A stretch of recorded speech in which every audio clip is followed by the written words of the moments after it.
Seriously. So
with y'all.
We are live. Hello, hello. What's up, people? How you doing?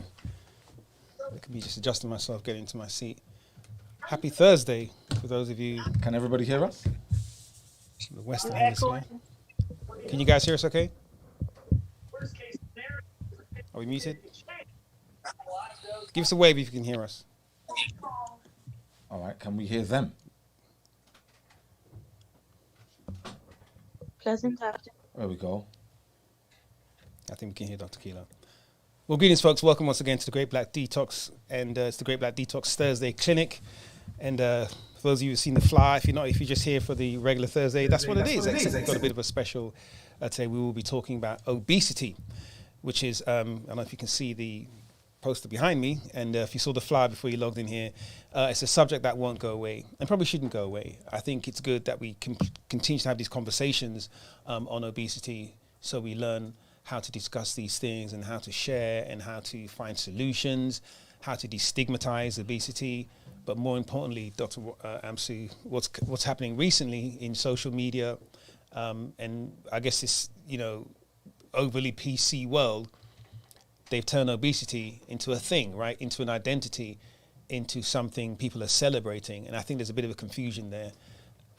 What we're saying, Dr. Amsu, is that obesity, not body shaming, body empowerment. Obesity is a disease. Obesity is something that is at the root of a number of chronic diseases. Again, we've learned and we've shared so many times on this call at least, how many people disproportionately were dying from COVID-19 due to obesity. The complications weren't, life-threatening by themselves, but with the obesity, with the high blood pressure, with the diabetes, these were pre-existing conditions, as they call them, but precursors, what we call comorbidities. Obesity is number one among them. So now we have to have a conversation, Dr. Amsi, don't we not, about why and how is it now that they're making obesity into something not just as acceptable, but they're turning it almost into a fashion statement. It's something that people should be proud of in an identity, right? So what's going on is, the underdog is becoming the bully, right? Nowadays, where people who were, in minorities, and this is the thing, all right, so black people are in a minority in this country, right? But our rights as black people, we've never had human rights in this country. All we got right now, in fact, is civil rights. We don't even have human rights. So we have an issue where our lives, you know, the whole Black Lives Matter thing was because our lives are not valuable to this society. So when it comes to rights, we understand that as a minority, we're supposed to have the same rights. You know, all men are created equal and all that part of the Constitution. So there's us fighting for our rights as a minority. But then this term minority has been expounded or expanded, right? What's the right word? Expounded upon, right? Has been expanded into anybody who is in the minority, like it's now minority groups, right? Whereas when we were, you know, speaking about black people, and that's why I don't like the term minority, because we live in a democracy and majority rules, which means minority will never win, right? And the word minor comes from minority, and I want to get into that, you know, into the etiologies and what's it? And the such forth, etymology. Etymology, right? The etymology of these words, right? But now all minority groups that are there, meaning you're a part of a recognized group of people, and that group is in a minority. And when we talk about minority rights, now minorities go into where there's protection from normal society, from freedom of speech and whatever, where you can't say certain things anymore, right? Where we're going to encourage a minority to thrive. So we now categorize things as a minority group where now it has an identity. Mm-hmm. So, you know, there are disabled people who have, preferred parking. You have, for disabled people like blind, you might have Braille, where they have equal access and they have, they're catered for. But then there's this thing where being fat is unfit, and nobody wants to be fat. Right. And anybody who, and me as a doctor, I speak to patients, and none of my clients, customers, none of them want to be fat. None of them want to be obese. I know the problems that go on. I know of the anxiety, and it's bullying is never good. So people who get teased because of their size, that's never a good thing, right? Never a good thing. But when we're now trying to encourage something and we're trying to promote it or glorify it or fall in love with it as empowerment, it's like, why would we try to empower something that is a known disease? Right, and I think according to science, it's a disease. Yeah, and according to medicine, it's a disease. And I think that's where the lines are blurred, right? And what happens is that, and maybe, rightfully so, I believe, right? If we have a group of people who are ill, diseased, they shouldn't be stigmatized, they shouldn't be bullied, they shouldn't be picked upon. That's a given, right? But as you say, so we now take that minority group and we create a situation for them in society which now highlights them and says, okay, look, let's not bully these people. They have a disability, they have an ailment. I'm saying ailment. We're creating new words on the show today. They have an ailment, they have a condition that, the rest of the public needs to be aware of, and empower those people to face that condition. Okay. Empower those people to not be vilified in public. Okay. Let's empower those people to be able to participate in, everyday things, whether it be socially, economically, in the workplace, without having to do with those stigmas. Absolutely. But the gray area, the lines are blurred when now you take that condition and you say, well, because we've empowered these people to, coexist with this condition, we now give it life. We now embrace it. Okay, but now we glorify it. Okay. Right. And so we don't glorify blindness, right? We don't glorify many disabilities. Now, Dr. Amsi, we're going to get into this, and people might hear what I just said and think, wait, hold on a second, you're saying that obesity is similar, akin to blindness. in some conditions it is, in some conditions it isn't, right? There are people, of course, as we said, Dr. Amps, who have some pre-existing condition that's creating the obesity, or what is seen as obesity. It could be because of a reaction to some medication, because of some thyroid issue. People that have an actual condition that's causing hyperactive thyroid, for example, that is a very unique condition. What we're seeing, however, is the stats in America, Dr. Amps. What do we know? 85%, is it not? Well, 85% of black women are overweight, but 75% of black women are obese. Clinically obese, right? So there's a difference between being overweight and being obese. It's about BMI, body mass index, right? So when your body mass index is above 30, you are obese. Yeah. You're clinically obese. And if it's over 35%, now you're morbidly obese, right? Now, obesity is a health condition.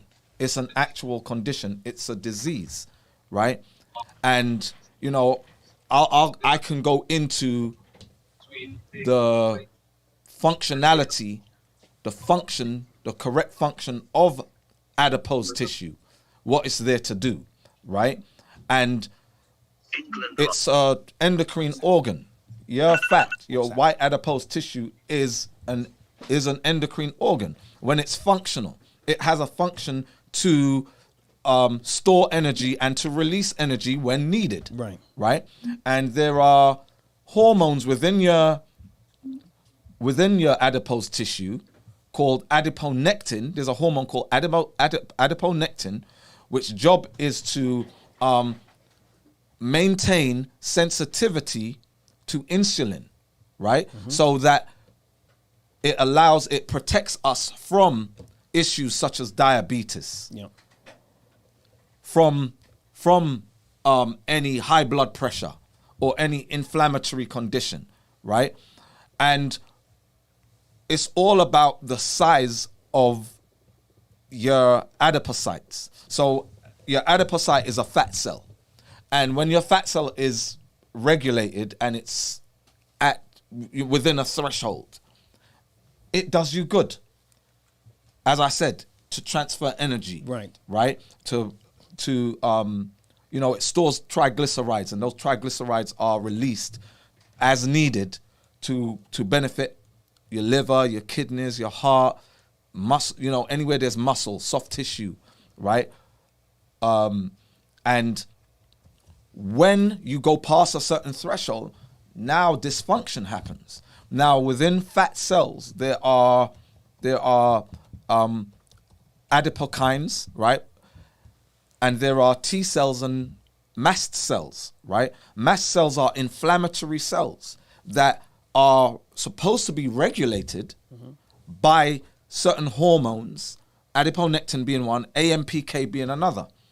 AMPK also helps to facilitate our satiety, or whether we feel hungry or not, right?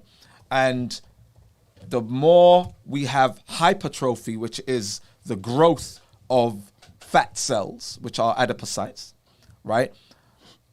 The less functional AMPK is, the less we produce AMPK, and the more dysfunctional adipokines become. Adipokines work for you. They regulate these T cells and mast cells from causing inflammatory conditions in the body. Inflammatory conditions attack and destroy cells and tissue, right? So it's important that they are regulated. Yep. Now, adipokines basically regulate these cells, but when you have hypertrophy of adipocytes, this becomes dysfunctional, and it actually starts to add to the pro-inflammatory condition within cells, right? So it's a condition. Obesity is, you've gone past the threshold, so now your fat is acting dysfunctionally against you and causing inflammation. Inflammation will destroy, and I have to keep on saying this so people understand.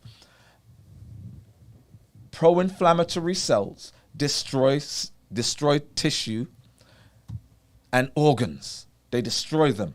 So when you have these, anybody who is obese and they're saying, I'm living my best life, it's a lie. Yeah.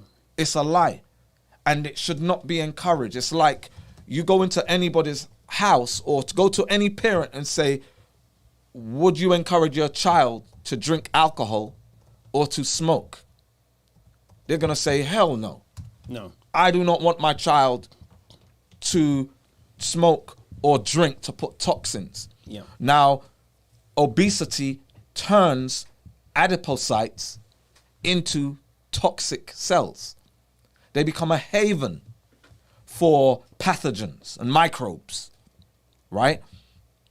So who would want their child, who would want as an adult to be in a susceptible place? Right. Now remember, with COVID hospitalizations and deaths, right? 78%. 78% of those people hospitalized who died of COVID-19 were obese because they were already in an inflammatory state. And it's inflammation that kills people with COVID. You know, Dr. Amsi, and I know we're probably going to speak a lot more about the sort of the technical side, the clinical side. Right. And people need to realize when we say disease, and again, here's the dangerous thing. We classify obesity as being ill health. It's a disease. Your body is storing fat in excessively, either because your body somehow metabolism has slowed down, or you're putting in too much fuel, right? You're putting in too much carbs or protein, whatever it is, and your body's having to store it. So either way, there's an imbalance there, right? And now it's become socially acceptable to be overweight. We get it. We don't want to, I guess, alienate people in society. We understand that as well. However, we're saying, hold on, draw brakes here. There is an illness behind this. There is an illness behind this. People are literally dying with these comorbidities. And so let's have this discussion about body empowerment versus body shaming, right? I'm sure, I think I've given the definition before, and I'll paraphrase it. I've actually forgotten. You guys can set me straight. But body shaming is the act of ridiculing a person because of their body size, shape, or some kind of deformity. That's body shaming, okay? What we encourage is body empowerment, okay? In a sense that, let's say you are obese today, but your goal, of course, is to be healthy. I don't think anyone has a goal to be unhealthy. And so you're on a journey to becoming healthy. It's a long road. Some people can lose weight, just like that. I know some people, they stop eating for a couple of days and, they lose 15 pounds and they boast about it. Some people it takes a lot longer. There are a number of reasons as to that, and we may get into some of that as well. However, does that mean you should stay in your house and not leave your house because you're obese today? No, not at all. Okay. But should we then allow society to say, oh, well, no, if you're obese, that's okay. In fact, there's a whole new TV network for you guys. We're going to make special seats on the plane for you. We're going to make special music for you, TV shows for you. We're going to allow, we're going to discriminate anyone that discriminates against you, which I actually approve of. But we're going to make it into a narrative. We're going to make it into an identity that you should now be proud of. And we have individuals like Lizzo. And I'll use Lizzo as an example because she's openly proud of her weight. She openly, I don't want to say the word flaunts her weight, but she touts her weight. She makes money from her weight. She's turned being obese into a thing and celebrated to some extent. And in some ways, I give her some kudos because she said, screw this. I'm a big girl. I'm going to come out, I'm going to sing and do my thing. I don't actually have a problem with that. However, Dr. Amsi, you're now saying, she had a video, you guys may have seen it, she's thanking her stomach. Have you seen that one? Yeah, of she course. said, oh, thank you, stomach. Thank you for being so big. And I think her hashtag is Lizzie be eating, right? That's her IG handle. That's her IG handle. Right. Lizzo be eating. Now, for young, aspiring, young black women, white women, young girls coming up, and they may be struggling with weight, and, it's getting to a point where it's unhealthy, and they now see Lizzo, man, not only is Lizzo famous and rich, she's like celebrating obesity. I'm going to celebrate my obesity. And let me tell you now, you can tell me now that I'm BSing, but mark my words, it's going to come out in the paper or some TV report soon. You're going to have children actively trying to get obese because they're going to want to fit into this new lifestyle. They're going to want to fit into this new narrative. They're going to fit into this new identity. Boys do it. Girls are doing it now. People tattoo themselves, scar themselves, take human growth hormones, disfigure themselves to fit into some narrative, to some identity. You're going to have people now deciding, well, I'm not even going to bother lose the weight, Dr. Amsi. Lizzo's rocking it. Well, and we live in a free country, right? Supposedly, right? Right. And freedom of speech. So Lizzo's and IG handle being Lizzo be eating, that's up to her. But there's a responsibility, right? And we're starting to sound real right-wing right now, right? Starting to sound like them crackers, right? But there's a responsibility when you are a public person, a public figure, that you have to take into account other people's situations, right? You have to think about, am I influencing? Right. Am I, I'm a role model. Somebody's looking up to me. And Lizzo be eating means I'm a glutton. Yes. And I'm proud to be a glutton. Gluttony is one of the 7 deadly sins, Dr. right? Amsu, in the 70s and 80s, most of you guys won't remember this, you're too young without watching this Zoom. There was a big thing about food disorders, eating disorders. You guys all remember anorexia. Right. I forget the second name. Anorexia, xenorrhea, something like that. Okay. And bulimia. Bulimia, right. So a lot of women wanted to be models. They wanted to lose the weight. They wanted to be, stick figures.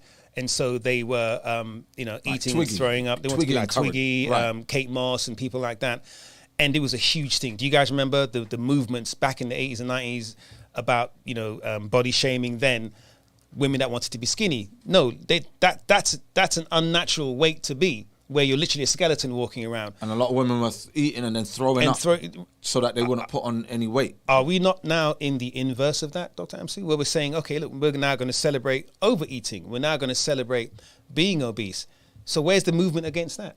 I think the world's gone PC crazy, and it's dangerous because now we're encouraging young people to live dangerously. So if anybody saw the little the promo what we did for this call, you heard me giving out some stats.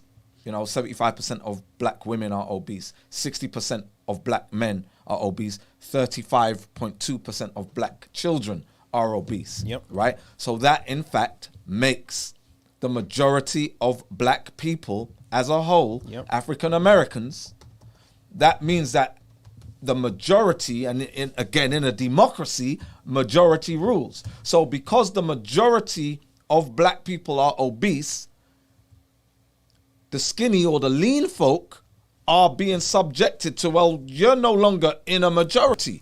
So the new norm for us, what should be catered or celebrated now, is unhealthiness, right? So somebody like Lizzo, there's, again, think about it. 3 out of 4 black women are obese. So 3 out of 4 black women can identify with Lizzo. Yes. And if they've felt, there's some psychological damage that's been done either through bullying, through fat shaming, body shaming, or whatever, now it's like, well, now it's our time. Right. Now it's our time, which is not good because it's reverse. Yeah. Body shaming. Yeah. It's reverse. Now it's like, I'm proud of what I am. You can't say anything to me. And if you do, you'll get cancelled or whatever. And it's like now us health practitioners now, if we say, well, you're overweight, you're fat, terms that are used, you're fat, you're obese, whatever. And it's like concern. Now it's like, well, you can't talk to me like that. Yeah. How dare you? Right. And very quickly, so Amora just corrected me. So anorexia nervosa, that was the big thing. Right. Twiggy, Kate Moss, and there's one other Australian model. She was suffering from that. It was All a of huge them. thing. A lot of them at the time, right? Chris was talking about when she was at school, there were young girls, in her age group who were eating and then throwing up. Right. And taking laxatives after eating as well.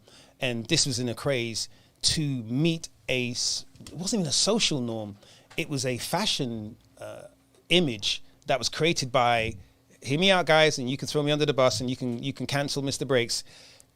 A lot of gay men in Italy, right, in Greece, these fashion designers who are not from our community, who do not share in our sensibilities, who do not really share and understand our culture, who create these images of predominantly skinny white women, right, of Scandinavian or Eastern European look, and feed that into the system whereby, so now you've got young black girls, afro hair, 9-ether hair, wanting to look like Kate Moss. You will never, okay? And now that time, people realized that, and there was uproar against it. Again, Dr. Amsi, we're living in a world now, there's no longer uproar against it now, we're celebrating it. But listen, guys, Dr. Amsi's here, myself are here, you guys are here, hopefully. We want to bring awareness, a word we hate. We're going to bring solutions to really start to talk to this and tell our young children, no. Well, we want to have the discussion. Right. Being overweight is one thing. Let's look at why you're overweight and let them understand that, look, this weight issue can be dangerous for you as a teenager and as growing up as well. Adults who are overweight and obese. Listen, guys, you know, we talk police officers. Now, when you see police officers on TV, they're all ripped men with, you know, biceps bulging in their uniforms, and they got their body vest on, and they run, they chase criminals and jump them over the fences between the houses and wrestle them to the ground. Dr. Amsi, what's the fact? Almost 70% of police officers or people who work in the police, whether they're on the streets or behind a desk, right? Because most people who are behind desks, because they don't get exercise. Sedentary lifestyles. They're sedentary lifestyles, right? But 70% of the police force, right? Not meaning out on the street, ones on the beat, right? and even some on the beat, right? But you know, right? They're obese. Yeah, they're obese, right? And this is the thing. So we talk about inflammatory conditions, right? That affect us physiologically. There's a psychological counterpart to physiology, right? So when we're dealing with hormones, right? And we're dealing with disruption of hormones, we're dealing with neurological situations that goes on, right? And we're dealing with behavioral issues. We're dealing with dysfunction with neurotransmitters when we start dealing with neurological dysfunctions, right? And what is making people obese? Toxins. Yeah. Toxins are behind it. So whether those toxins are what we're eating, right? And we always talk about what you put in you, what you put on you, and what's around you, right? So there's those three things. What's in you, what's on you, what's around you, right? And those three factors, cofactors, have resulted in the majority, a good 60% of black people on a whole, right? 65% on a whole, black people are obese. That leaves 35% that are not. So now you're starting to see on TV a reflection of what's going on in the black community. So on TV now you're starting to see more where it used to be the lean, slim, ripped, or the athletic, or you know what they call what's below voluptuous, because voluptuous is sometimes had a connotation meaning anyway, right. Yeah. But the sexy looking black model type, right? Those were in order to be on TV, that's what you had to look like. Yeah. But now it's like, F it. You know what? This is what you all look like. Now we're starting to see more in commercials. We're starting to see presenters. We're seeing in the movies. Not some, almost every black woman especially in commercials now is overweight. In B-rolls and secondary roles in movies. Now it has become the demographic. It's the identity of the exactly. It's the target demographic. Yeah. And with that has come bravado in I'm fat, I'm obese, I'm big boned, I don't care, I'm celebrating. And then when people like myself say no, it's a problem, we now have the skinny lean people sticking up for the obese people, saying you don't know why they're like that, your body, you're fat shaming, you're doing this, and we're gonna cancel you or whatever. And it's like, no, look, I know, because when I have consultations, I hear people's problems. They may put on a brave face for the rest of the world, but when I sit down with them, right, that's when they're honest, when honesty comes out. Like, you know, whenever I do a consultation, I always start, okay, what's going on with you? That's my first question. What's going on with you? Even if they've told me, oh, I have fibroids, oh, I have, you know, prostate issues, I've got heart condition, I've got high blood pressure, I ask, what's going on with you? How are you? How are you doing? What's going on in your life? Like, how is this affecting you? And everybody who is overweight or obese, they say, I don't want to be overweight or obese. Wow. I have pains. Yeah. I'm depressed. I have anxiety, right? And anxiety, a lot of people seem to believe that anxiety comes from, well, when I look in the mirror, it makes me anxious. You know, I'll get depressed when I see myself. No, there are chemicals, neurotransmitters being released that are, you know, causing hyperactivity across the HPA axis, which is the hypothalamic pituitary adrenal axis, right? Which makes you depressed, which makes you anxious, right? So it's not just because you see yourself or somebody looked at you and may have laughed at you. Yes, these are cofactors, but there are involuntary chemical reactions and cascades at place in the workings. And when I get on the, you know, whether it's in person or on the phone or in a web consultation, people tell me, all people who are obese say, I don't want to be like this. I'm having issues. I'm having pains. I don't know how long I'm going to live. Yeah. Dr. Amsu, listen, great conversation. We haven't done yet. You guys are on here. Listen, if you do have any questions, you know the routine. If it's your first time, in the bottom of the Zoom, there's a participation icon. Click on that. You can raise your hand, let us know you have a question, or you can wave at the camera. We really do prefer that you unmute your camera when you want to ask a question so we can see who we're talking to and we can interact with you properly. Also, when we record these videos, when it's black screen and it comes out later on, all you just see is these black screen. It looks really terrible. So yeah, please unmute your cameras if you have any questions, you've got any comments, some things you want to share. If there's anyone who's been struggling with obesity, who wants to hear about some solutions, we got that to come as well to talk about. But we really wanted to have this conversation. And Dr. Amsi, let's go back to something that happened about a week or so ago. So a couple of white men, typically is what happens, were commenting on obesity and asking this very question, you know, why has it become an identity? Why are we now celebrating it? And why are we having people like Lizzo? And she's not the only one. You guys can probably share some more in the chat. Celebrating obesity and sort of sending this message, especially to younger people, that not just that obesity is okay, but hey, this is in right now. You know, let's all be doing this, right? Joe Rogan and Bill Maher, you guys are probably familiar with. Seth Rogen's got probably the largest YouTube channel in the world, and Bill Maher is podcast. Sorry, and Bill Maher has been, you know, along, you know, I guess he's kind of leans both ways, more liberal talk show host, and they were talking about this, and then they got slammed, right? And then we picked up on this, and again, the cancel culture comes out, cancel these guys because they're body shaming, and they absolutely weren't body shaming. They were actually, and they gave instances and examples of how this is extremely dangerous. You know, they talked about, you know, the obese woman who was running for office, and I think she passed away or something. The dangers of obesity, right? And then they talked about COVID, because remember, most people became aware of the plight of black people's conditions because of COVID-19, because of the pre-existing conditions. So now COVID's out of the way. You know, we're like, hold on a second.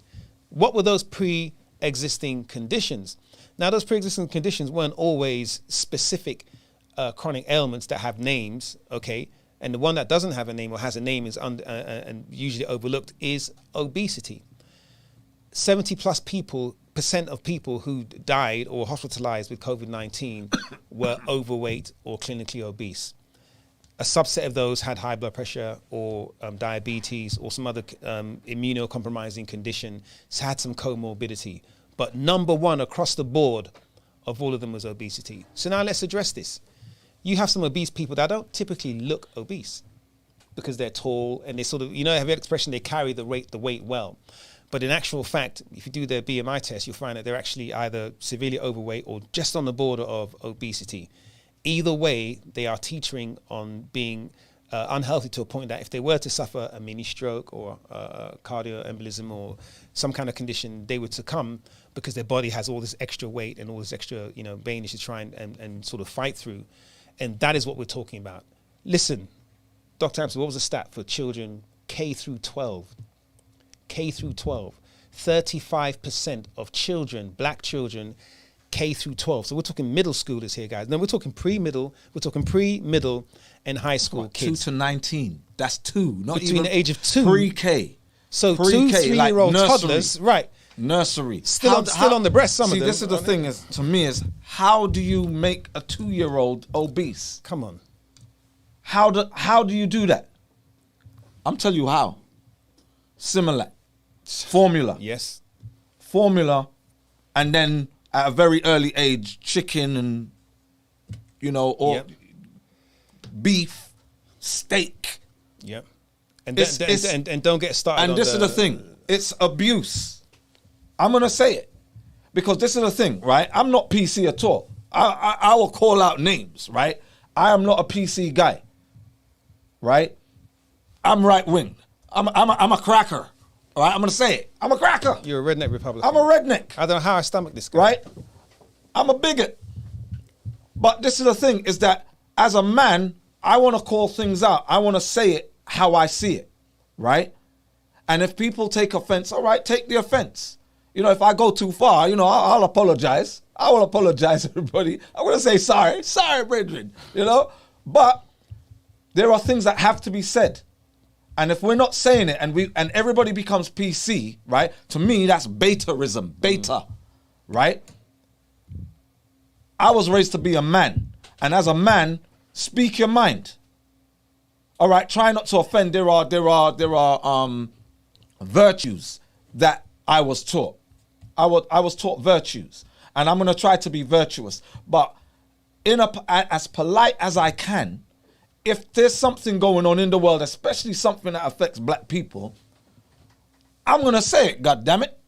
I'm going to say it. And it's your right to do so. And I think, Dr. Amsu, our voices have been silenced for way too long. And as black men, on top of that, as black men, we have a right to and as black women, as black people, we have the right to criticize our people.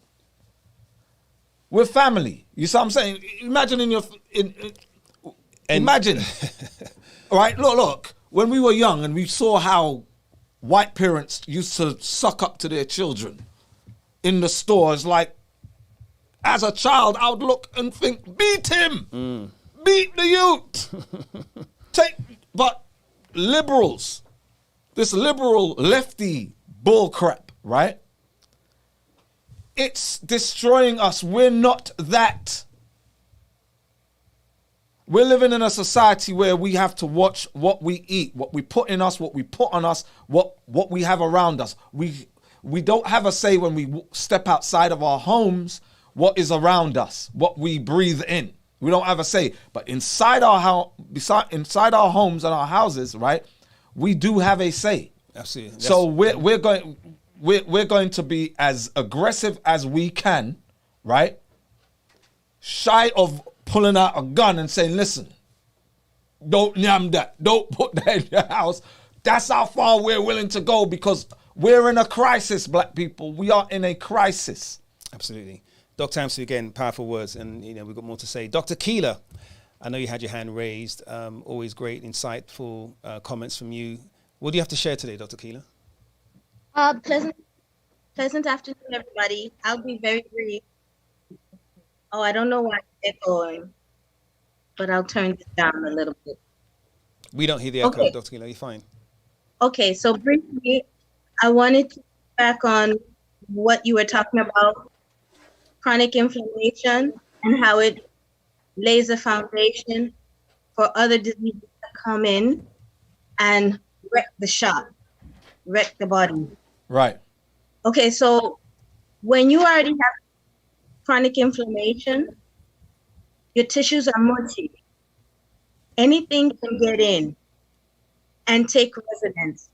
It's like having a porous perimeter or no alarm system to let you know an invader has come in.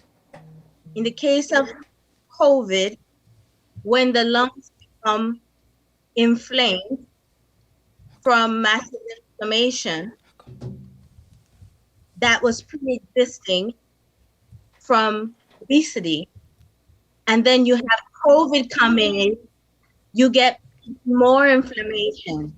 So there's more mucus which makes it hard for it to pass, and to do gas exchange, to get air in, Right. and specifically oxygen in and carbon dioxide out. Right. Oh no, I'm not on two devices. I'm only on one.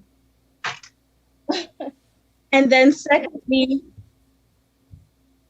the lungs get bigger because there's more fluid. So gas exchange is even more difficult. So you drown. Right. That's what's happening in hospital. And when the heart can't get enough oxygen, it goes into a state that we call heart attack. So if you don't drown, you end up with a heart attack.